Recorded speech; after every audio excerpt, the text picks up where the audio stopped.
All right, great. Can see everybody. Now I'm going to go live. Okay. Greetings in the love and in the light of the one infinite creator. We are here today with Simon Michaux, advisor to the EU on sustainable transition. Simon, so recently you partook in a panel discussion for many high profile people. Please give us a synopsis of the meeting and your part in it. Okay, so this was on May 16th, and it was in Brussels, and it was at a high-profile conference run by the EIT, which is the European Innovation and Technology Network. These guys are to manage funds, capital funds flowing from government to academia and industry to arrange the transition away from fossil fuels. So these are the guys that are actually, trying to sort of develop the circular economy and get it on the ground. And so they're friends of mine, and I've been talking to them for a while. They've seen my work, and they've looked at it, and they've collectively thought, well, okay, there's something here. But the people who normally advise them are doubling down on their theories that everything's fine. For example, the IEA, benchmark minerals,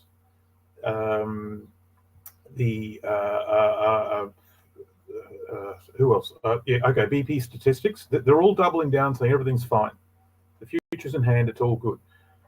So, what they've been reassured from these organisations comes in the form of vague graphs. There's no numbers. There's no calculation train.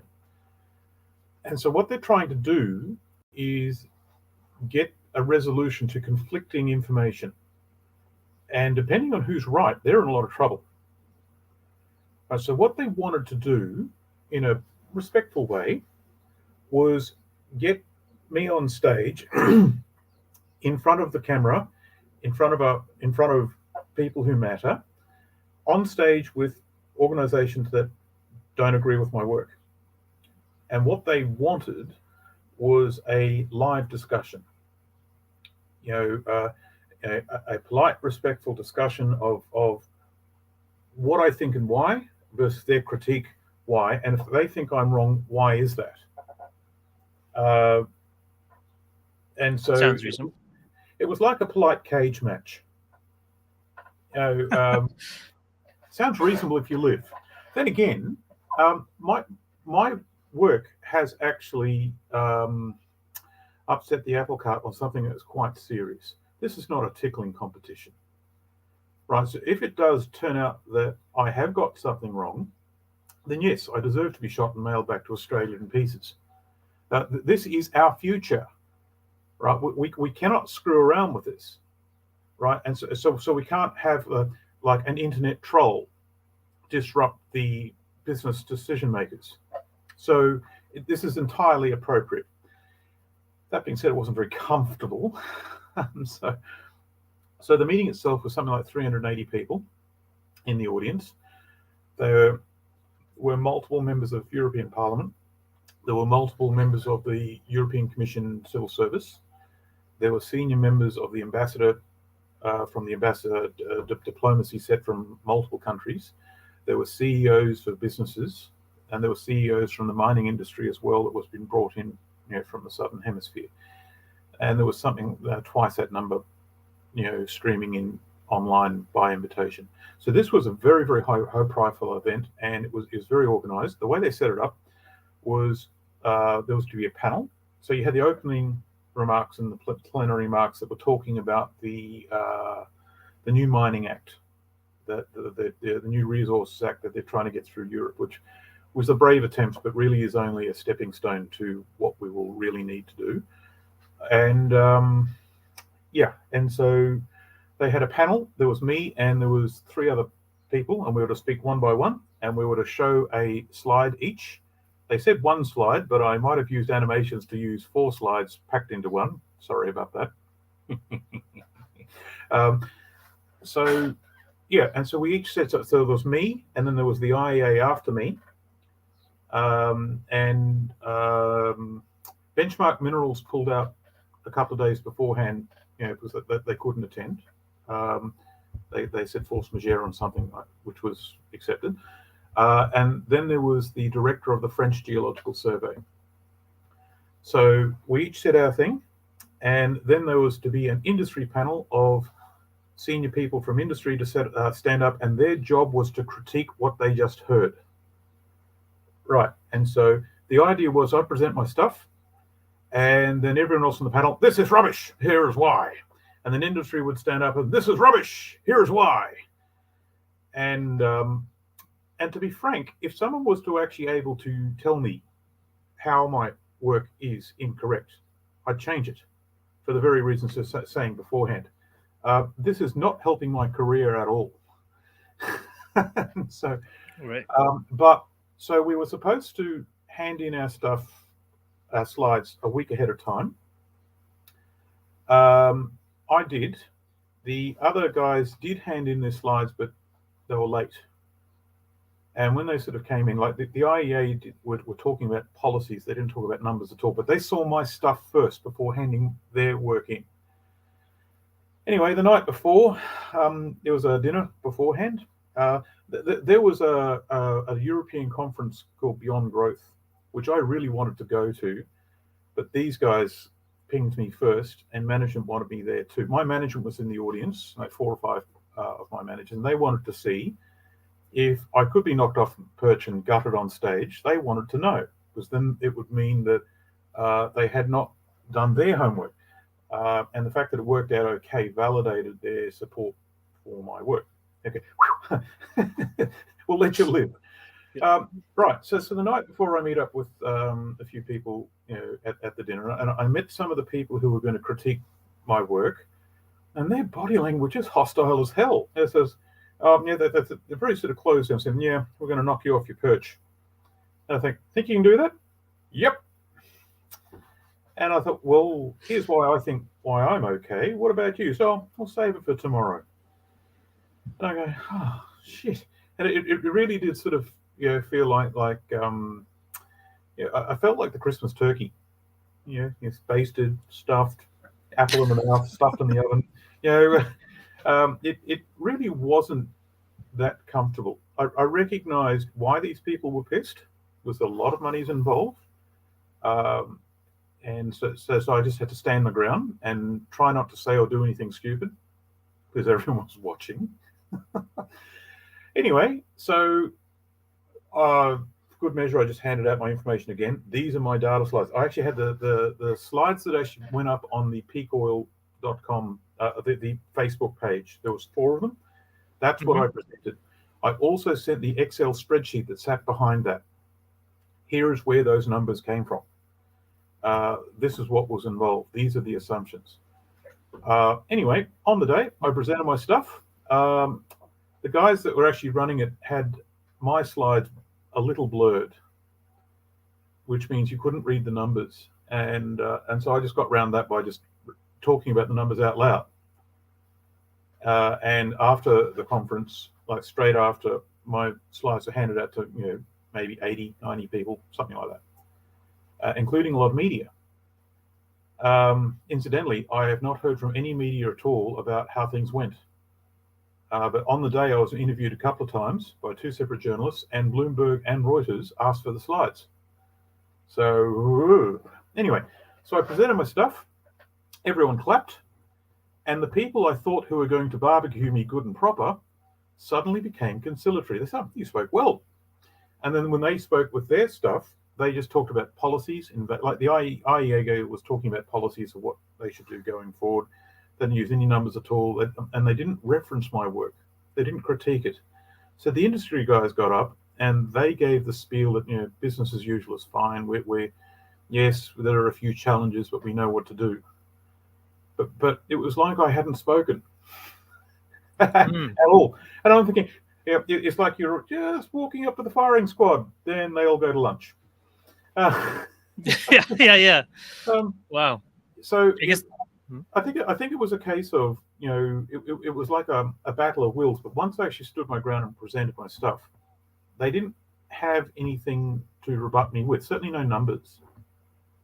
I was ready for all sorts of things, like how big should the buffer be for wind and solar? Right, let's go. Can we use pumped hydro? Let's go. None of that.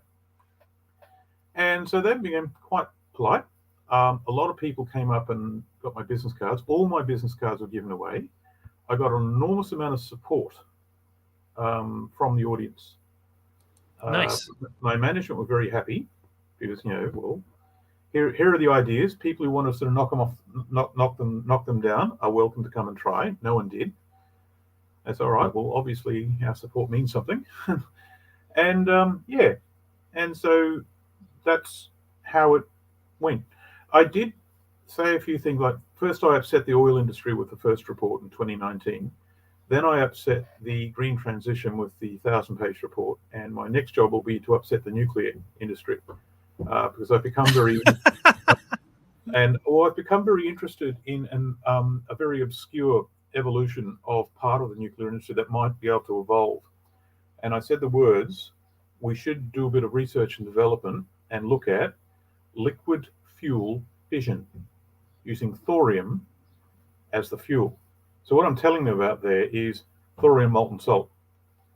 Now, this was all developed in the 70s. The Chinese have actually got one up and running now. They decided they didn't want to do that because they wanted nuclear weapons instead. And solid fuel gives us nuclear weapons, liquid fuel doesn't. It's something I'm going to look at in the future. And so if it works, great, but we've got to design and build it. That's 20 years. That's not going to really help us out of our current predicament. But the people in the audience, there were some people who were members of the World Nuclear Association, happy enough to talk to me in the morning, all of a sudden wouldn't beat my eyes at all. Up, go away. Hex. So back to whence you came. So officially there was no pushback, but no support. These guys didn't really, like, I didn't engage with any of the other panelists, or it's like they scattered like a herd of gazelle. But I got plenty of support from the audience. People were coming up, so that was really good. The guys from the mining industry took me aside and said, look, thank you, because promises are being made about the mining industry that they can't deliver on. And a few hours after coming off the stage, my computer was hit with malware that actually destroyed my hard disk. And so I've lost all data. Now, I don't know about the timing of that, whether it was on purpose or whether it was an unfortunate accident, but there's this absolute bloody chaos that's actually happening at the moment. It didn't stop anything. It's just, annoyed the hell out of me. So if it was a malicious thing, it didn't work. Right. So before that's a wonderful summary. And I know you did manage to get copies of those slides. Yep. And I'm wondering if you could share screen and show us and explain them. I can do that. So let me just get them up. Or let me just get them up. EIT panel. So shall I give the presentation I actually gave? Sure. Okay. So this is my personal computer, and it's a bit long in the tooth. All right. Okay. So share screen. Start screen sharing. All right. Rock, rhythm, and roll. Okay. So let me know when you can see the actual presentation itself. Ivor, would you be able to confirm? I can see it. Okay. It seems like there's stuff on top of other stuff, though. Yeah, I can see it, but there's two layers. There's 10%. It should be in presentation mode now. Can you not see it? Okay, it looks. There's. It looks like jumbled. Two layers. Okay, I'm having no end of IT problems at the moment, and they're the most amazing things that are going wrong. I'll go to one without the animations. Okay. Wise guy, huh? It's the most strangest things. Like my computer, for example, resets it to a French keyboard instead of English, and so all my numbers are jumbled. Little things like that just don't seem to make sense, and it's happened to all my tech devices at the same time. Okay, let's try that again. So let me know when you can actually see it. Yeah, I can see the whole thing, like all 4 slides. Really? Okay, so why am I... You're sharing your screen. Show me what I'm sharing. Why is... See, that is supposed to be in... screw it, I'll do it this way. It looks like it's outline mode. Yeah, that's what I'm saying. It was actually in presentation mode. All right, let's do it this way. We're going... there we go. We're going manual. Okay. Son of a hairy goat herder. All right. So first I showed this graph here, which was, I did a study to look at the phasing out of fossil fuels, 100%. This is the global calculation. In this calculation, there was how many EVs, how many hydrogen fuel cells, their batteries, wind turbines, solar panels, stationary power storage, new nuclear power plants, etc., etc., etc. And so it all came down to this graph. Now, this is a log scale. What you are seeing, you've got a log scale, so it goes from 10,000 down to 0.01. You're seeing, according to what metals, copper, nickel, lithium, cobalt, graphite, and vanadium, the quantities involved. The red is the total amount of everything together, assuming a 28-day buffer for wind and solar. Now, I thought that was a pretty conservative thing to actually sort of get through the difference between summer and winter, but that's actually proving to be the sore point and the source of most of the consternation on Twitter. You know, the armchair worries on Twitter are using that as a problem. So the second calculation was 48 hours plus 10%. And so the yellow is the reported global reserves. And the black is the annual production in 2019. Right, so this is actually what we were supposed to look at. So and this is a logarithmic graph, right? It's a log graph, yeah. Log graph. Okay. Right, and so what this means is even like a little difference. You know, like copper, there's 195 years production for the black to catch up to the red. Right, you know, there's a lot there.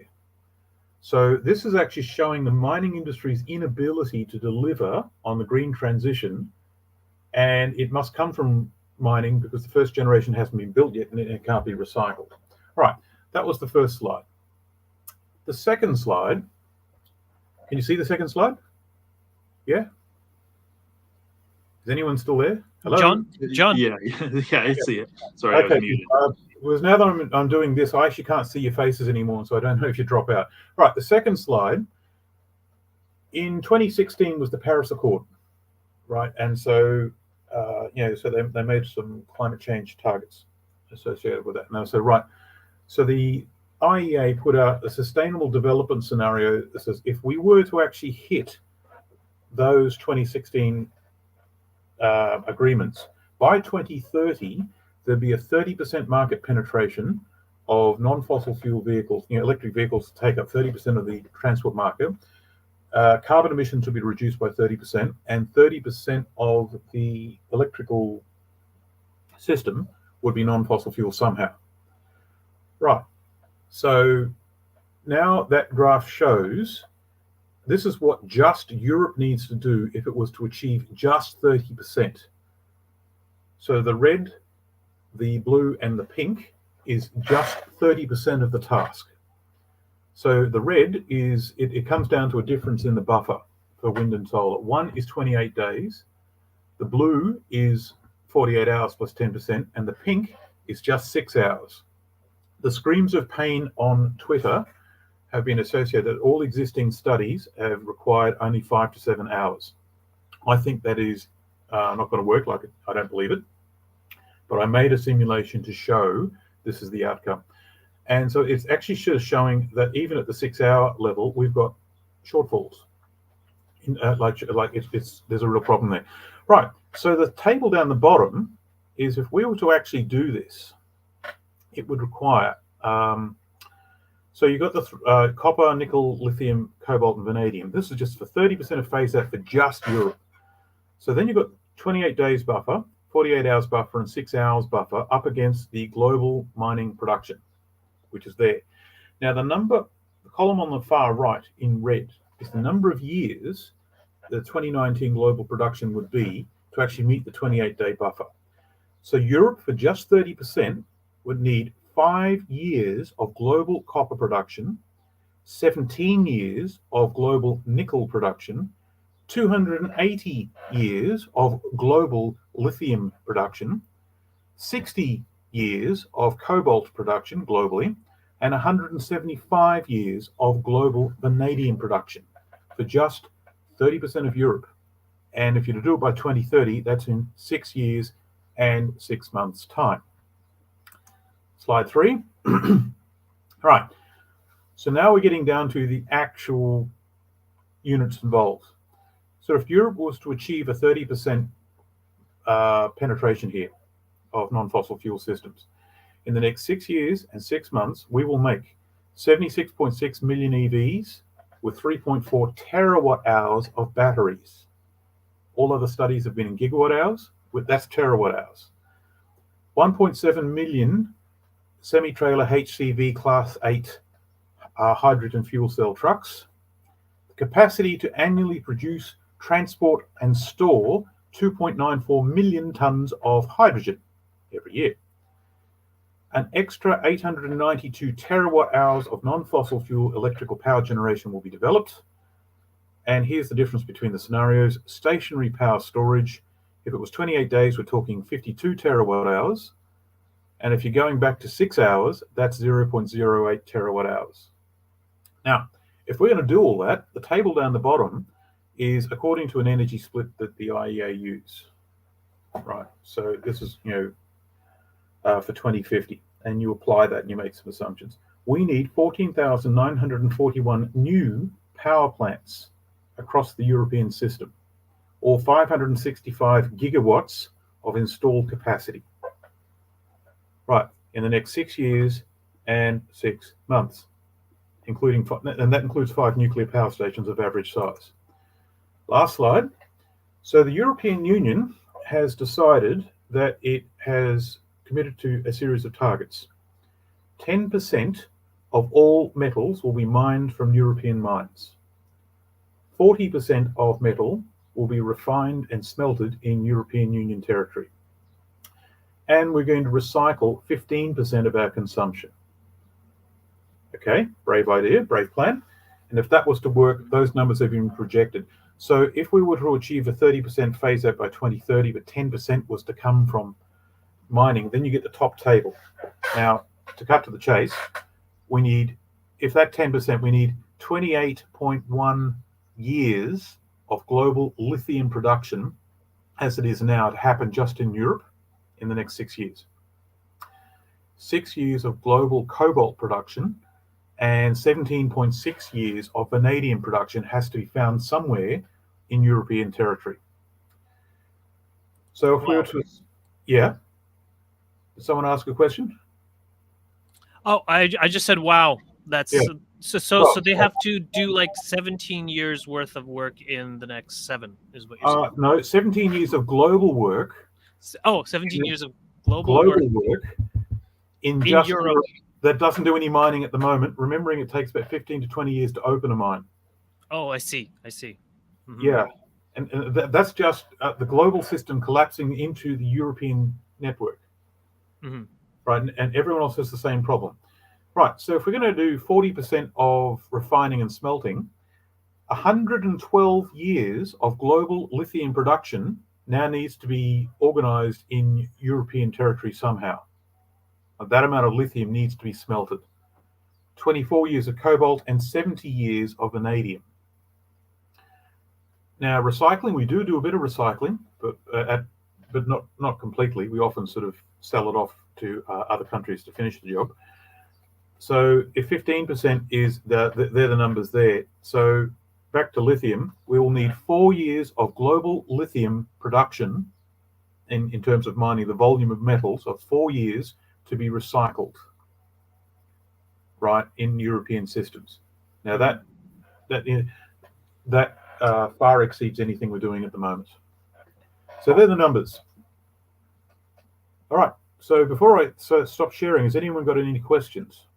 Yeah. So how easy is it to recycle lithium. I can see copper, the metals probably is not too hard, but some of these other things seems like trying to recycle them might be kind of difficult.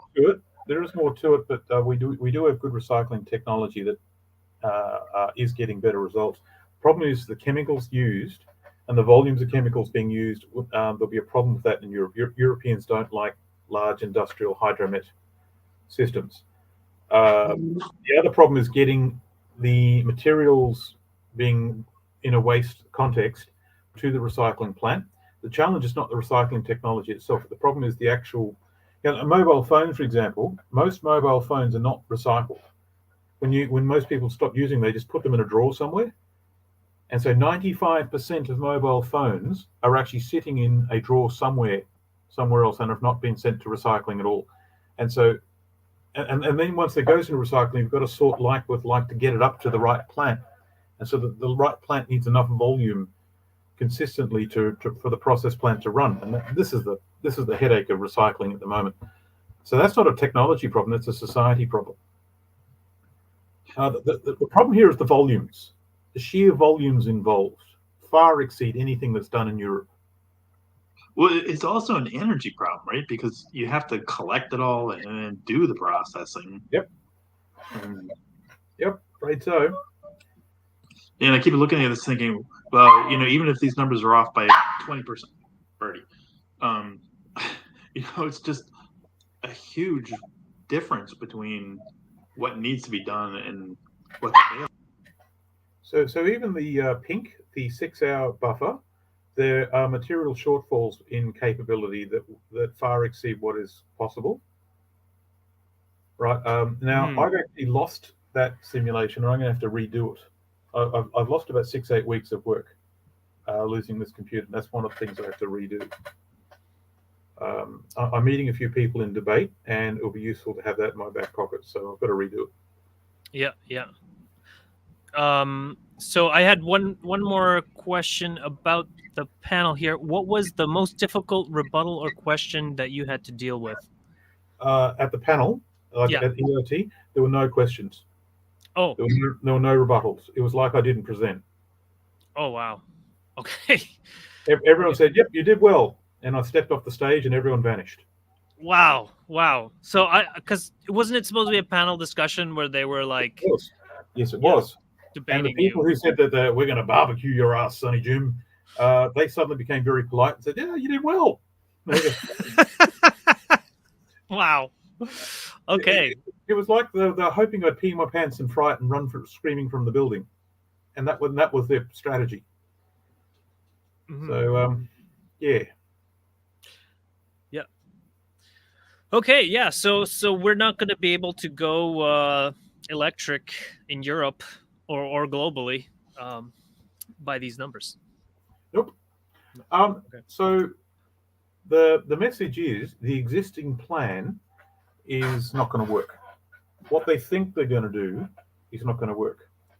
One of the problems here that I'm still trying to drag kicking and screaming out into the light is wind and solar as power generation systems require assistance in the terms of buffer because they're highly intermittent. Right? Now, the amount of buffer that we need is considerable, much more than we think. Now, it's not a case of let's go and find more buffer, right? It actually is a case of we've got to redesign something in the wind and solar technology or the technology that uses the power from it that makes the buffer not necessary. And if we can't do that or don't do that, then wind and solar is not viable as a power source the way we want to use it. The problem with that is the IEA believes it's the primary energy source going forward, 70% of the mix. And so that is a conversation that is still unpalatable to have. And if I'm allowed to do one of these panels again, I'll probably bring that out. And we'll actually bring the whole issue of the buffer out into the bright realm of the day. Like, why is 28 days there instead of 6 hours? In fact, let's do that now. Guys, let's did you know that the sun was stronger in summer than it is in the winter? Did you know that? Yeah. Oh, Yeah, Right. for sure. right. And so the massive difference in performance in winter that goes for 4 months of the year, according to the US Department of Energy, like 1/3 of the time it is underperforming. Right. And so do these people really think they're going to manage that difference with 5 to 7 hours? That's what this is. So that's not to say that this is not an incompetence thing. It is based on studies that did a good job, but they only looked at the day-to-day intermittent change in supply and demand. They did not look at the long-term differences in the seasons. So I'm not saying a given study is incompetent. What I'm saying is it didn't address certain issues that need to be addressed. Yeah. Like 5 to 7 hours in a 24-day cycle makes sense. It's not sufficient when you include all of the whole year. Right. It's just something very basic. Now, it's something that everyone has missed because we balance our power systems at the moment by selling power externally. If we need more power, we just dial it up, and it usually comes in the form of gas or coal, gas in particular. But if we don't have gas or coal, and our systems are so large that they need to be internally sufficient, how do we balance things out so they're smooth? That's the problem. And it's something that no one's really sort of thought about. And I've not heard a single serious rebuttal that cannot be easily sort of dealt with on that. One of the things that has come up recently is, we'll just use pumped hydro. Now, pumped hydro is how we store power at the moment. And now, when I actually started to look at this a few years ago, I was taken out to the woodshed. Like a hairy civil servant sat me on his knee and gave me the talk. Because what it would mean is you've got to rezone things, and a lot of things, like a lot of land would actually be knocked out, especially the volumes I'm looking at. And he said, this is unacceptable. And it's unacceptable. But the people who are now promoting pumped hydro will say that there are 600,000 sites worldwide, right? And I'm going, well, okay, they're pinned on the map. They've just done a contour analysis. So there are practical constraints and problems with a lot of those sites. And so how much power can they actually store? Now, the other problem is how much fresh water will they tie up? And that is the fresh water that they tie up is the problem. If you put a gun to people's head and said, we will now do pumped hydro, the alternative is you freeze to death in the dark, people will do it, right? But if we start tying up that amount of fresh water, then the whole thing just stops. At some point, we have to say, is this sensible?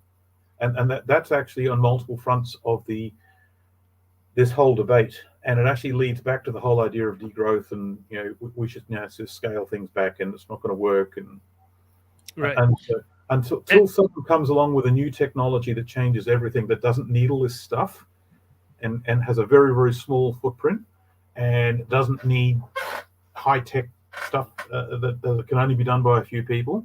Until someone comes up with something like that, this is where we're at. That thing would be oil. So someone pointed out to me that what would happen if someone developed a technology that replaced internal combustion engines, right? So not replacing oil, replacing internal combustion engines. And so they're what, between 25 and 38% efficient, right? Imagine if someone came up with something that was 90% efficient, okay? And it didn't have a waste plume, so we're not pumping carbon in the exhaust.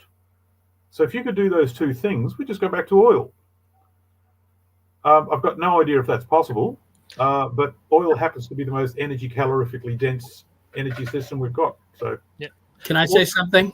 Go ahead. There is something like that. We all went with the Otto cycle engine. The Otto cycle is just a simple engine that continued to work. But meanwhile, the Atkinson cycle, which is what they use in a Prius and several other cars, was way more efficient. So I looked it up, and it was invented in 87. Yep. 1887. Right. Wow. We did not go with it.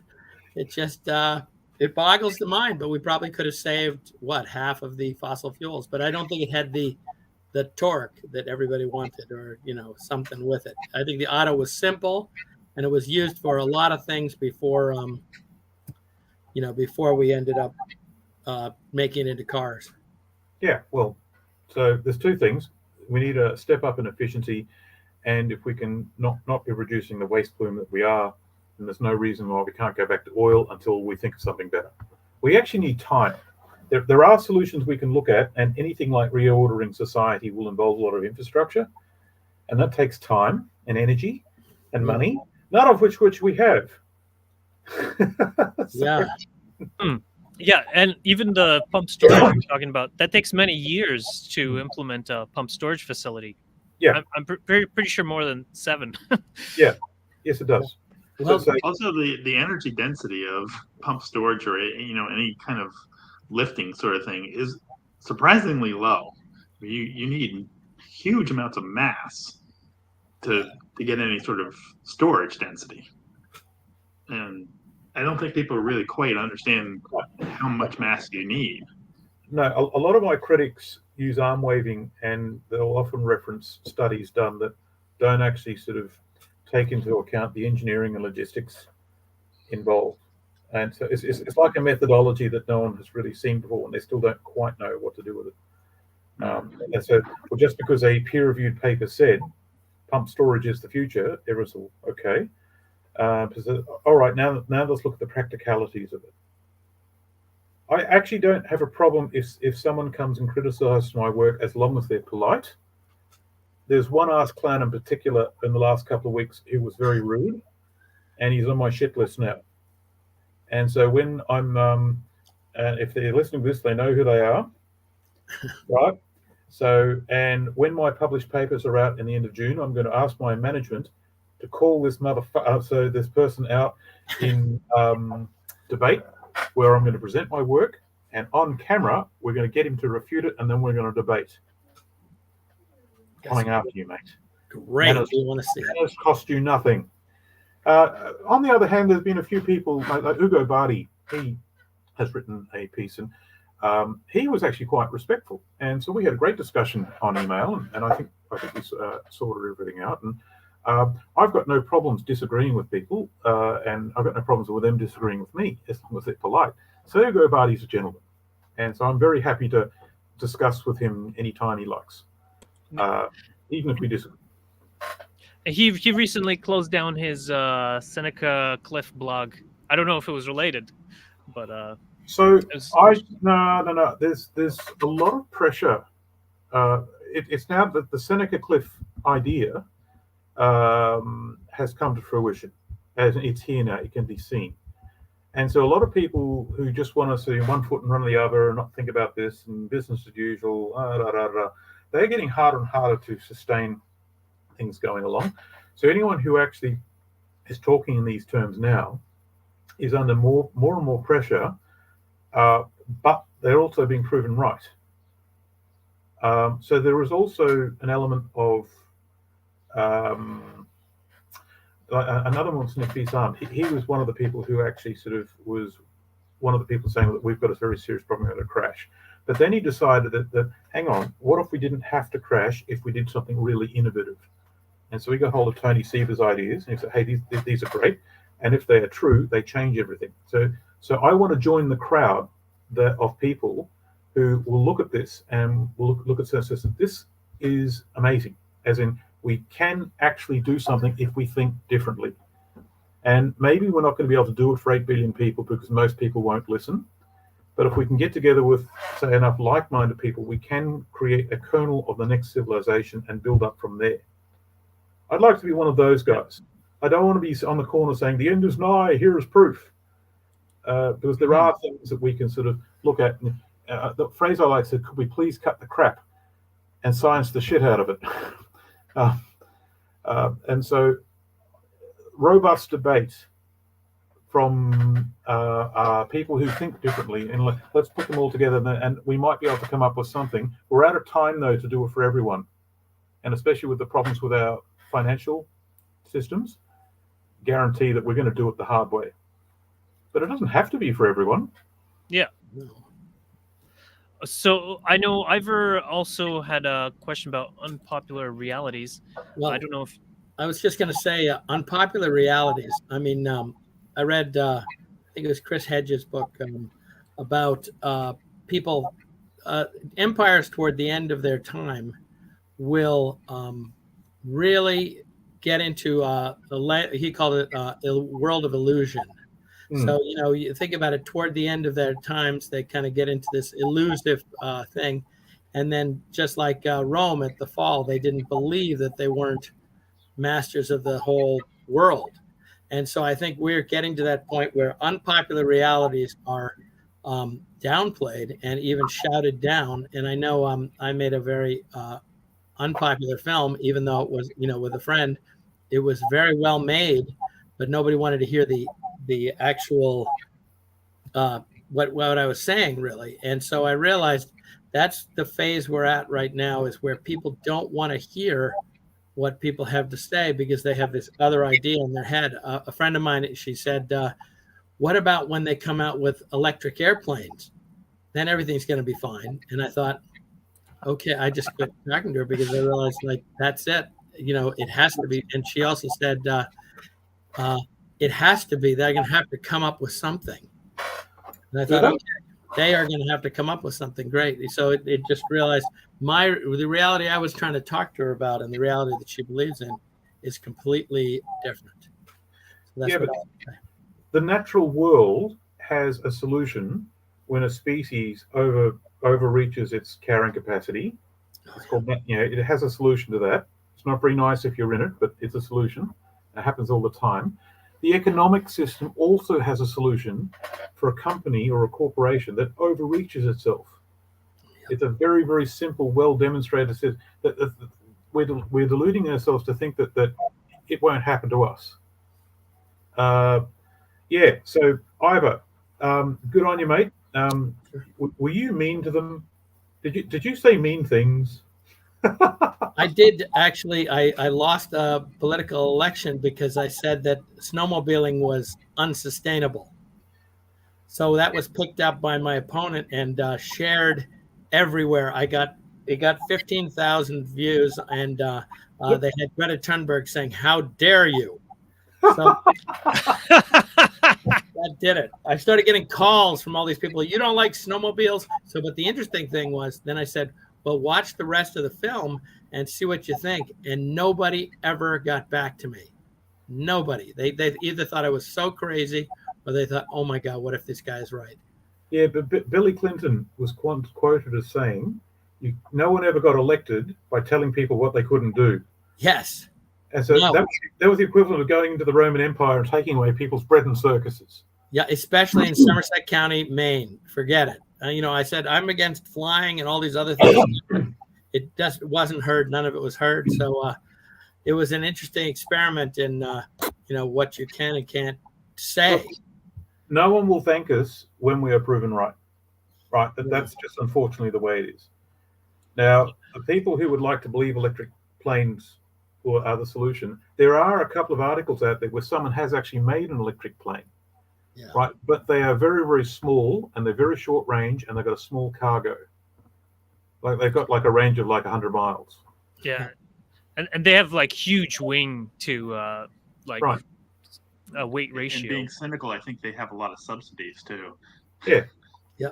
That's what I think they're really doing, is just going for the subsidies. They probably know from the beginning that these things aren't going to be long range, right? So they're all hoping it's like a stepping stone of development. Yeah. The first one is, can we fly an airplane with a battery? Look, there it's flying. All right, now can we improve on it? It's the same thing in the mining industry where we've got these electric trucks, like these 200-ton trucks. They do indeed have a 200-ton truck, and yes, can keep pace with a normal truck, but how long can it actually operate for, and how much actual rock can it carry? They're the details that are not there yet, but they'd probably see it like it's a stepping stone for further development down the track. And the problem is there's a demonstrated history of tech development that shows that has worked before, but I don't think it'll work this time because of some of the limitations involved with the mass of the battery and the size of the battery. Mm-hmm. Yeah. I was reading that Alice Friedman thing, and she was saying that for a long haul truck, a third of the cargo would have to be battery, in order for it to actually do it. So if listeners haven't come across Alice's work, she does very nice work that is accessible to anyone, but she also deals with facts and numbers, right? And so she's done a lot of very good work, which has helped a lot of people. She's written a couple of books as well. Have a look at them. When trucks stop running is probably the best. Yes. Oh wow, I'm gonna have to read that one. Sounds exciting. So when trucks stop running, and the second one she wrote was Life After Fossil Fuels, and she's currently writing a third book. Yeah, I wanted to get back to that sustainable transition and the issues kind of with some people who are kind of in denial. Like I was just talking to someone yesterday, and I was like, the oil is ending. Like, no, it's not ending. I was like, well, I've talked to all these people that know the statistics. Are like, no, it's not going to end. It's like a religious. They want to believe that it's not going to end. And I also read a book recently. It was another post-apocalyptic sci-fi kind of thing where it was set in the redwood forests, and then all of like the whole village, they just kind of had increasing number of blackouts, and then they heard about the food riots and things like that, but they were just kind of in denial. They're like, oh no, the electricity will come back eventually, and then 6 months later, after no one's checking there's been no postal deliveries, people are still going to check every day. I'm just wondering if that's kind of what we might expect to happen in a lot of places, whereas those people who are aware and getting things ready may be better off, I guess. So the whole concept of peak oil. John, did you want to say something? No. No, Okay. I'm fine. Okay. Sorry. The whole concept of peak oil has to evolve. What we thought it was 20 years ago and where we are now is changing, and that's due to some technology advancements in the oil industry, in particular, where they can actually sort of take gasoline and then turn it into anything else. It's very inefficient, it's very expensive, but they can do it. Right. Art Berman has put together some very nice work on this. We do have a localized peak in 2018, November 2018. The EIA believes that that peak will be exceeded sometime next year. Meanwhile, lots of countries around the world are taking rigs offline. What I think is happening is it's not peak supply and it's not peak demand. Nate Hagens came up with this idea is peak affordability. We run out of money.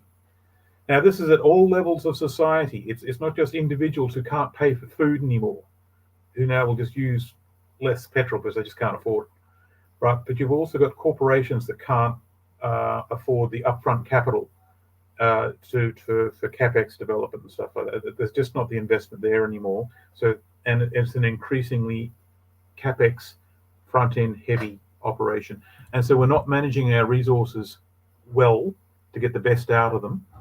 And the profit motive is actually taking money away from the oil and gas industry and away from mining, because they'll just put it in the stock market and get it from Harvey Norman or Walmart in 6 weeks instead of 10 years.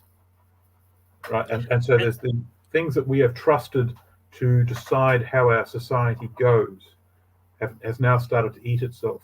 And some of the works that Gail Tverberg put together years ago had this idea of you have a closing window between the price of oil has got to be high enough for oil producers to survive, but also low enough for consumers to actually access those productions. And so when that window closes, the oil industry won't stop. It'll go into something else. It won't be a free market anymore. It'll be an inelastic strategic asset to be handed out in the decision making that won't use money. Oh, like a price fixing fascist kind of thing? I think I think it'll be something like when that window closes, oil is still vital.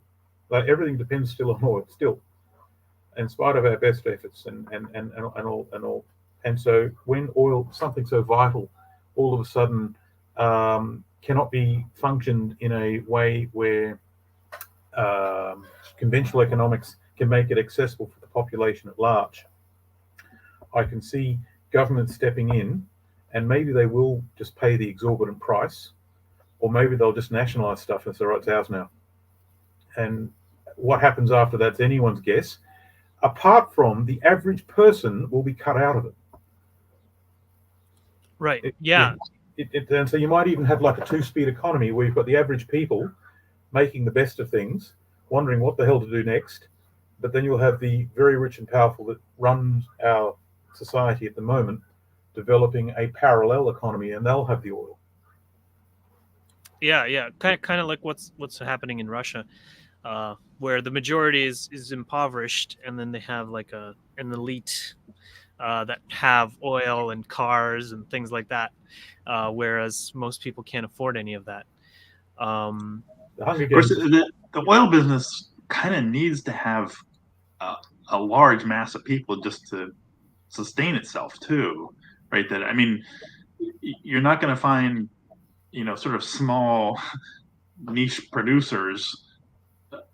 I just don't see it being very sustainable past the peak, right? Early on, during the as the oil industry started, you could get those sort of wildcatters who would go out and drill the well, and it was easy to do. But now that the ROI has fallen so far, I think that it's going to be very hard to keep, kind of a small group going. That you almost really need to have a big industry to make this thing viable. But I don't know. We'll see how it plays out. But I kind of suspect that all true. It's going to kind of self-implode, and this is part of the Seneca cliff that I see coming, is that it just can't go without being a global industry. And someone will say, "You'll own nothing, but be happy, you peasant."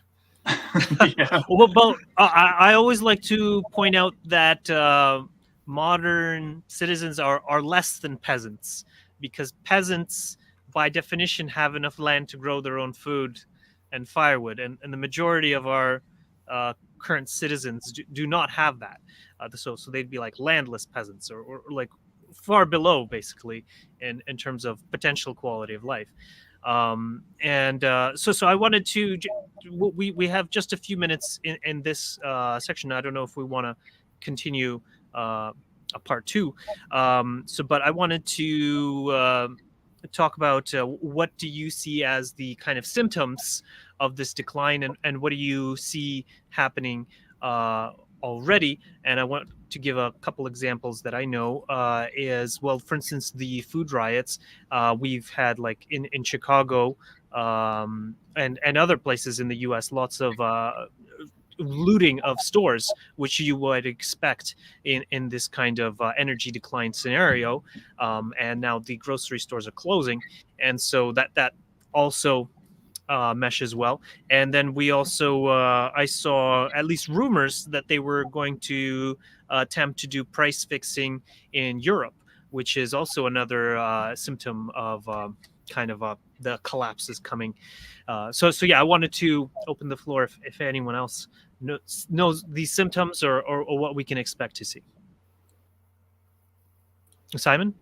So, right, well, the thing I'm looking for is, and the thing look, we'll see some amazing human behavior in problem solving. All the knee-jerk stuff in the world, like the current planning seems to be run around, wave your arms, scream and shout. Like there's no rhyme, or everyone's still geared to the way things were, say, in the 1950s.